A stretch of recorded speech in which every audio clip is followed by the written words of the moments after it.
Welcome to MechlordGames! Hey, what is going on, guys? MechlordGames here today, coming at you with my top 5 favorite, most versatile cards. Which is just cards that can be used in nearly every deck or every other deck, whatever. They can be used in a lot of things and make a lot of decks really well balanced and really good. So coming in at number 1, my personal favorite, Upstart Goblin. It's just a free +1, at the cost of your opponent getting 1,000 life points, which in this day and age, it's very easy to OTK even at 9,000.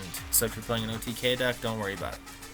But you really want the consistency out of your deck, which is why you could play Upstart Goblin for, a free +1 draw, so your deck is really only 37 cards, not 40.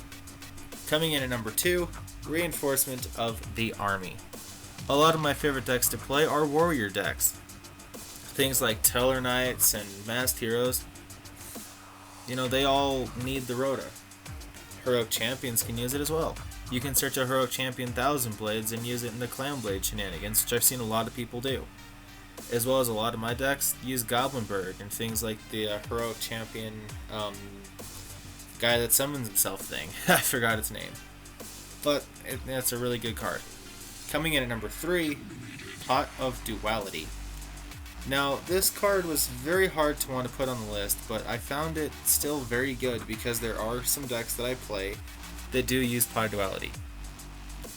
One of them being Watts. It's a deck that doesn't special summon at all and needs the consistency, and it absolutely makes the consistency a lot better.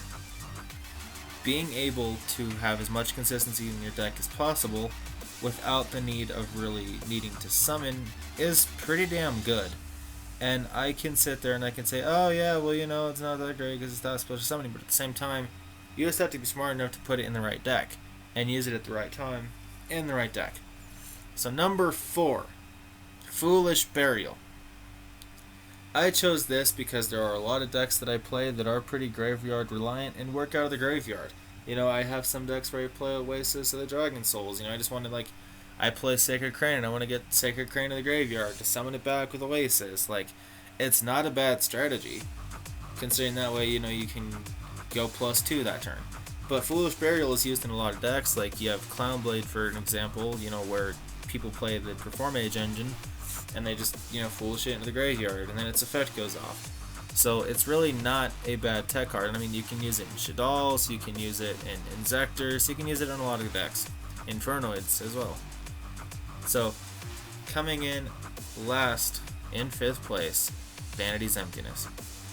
I chose Vanity because of how good this card is and how balanced it actually is. Now, a lot of people say that Vanity's Emptiness is a little bit overpowered, which to some degree, yeah, it is.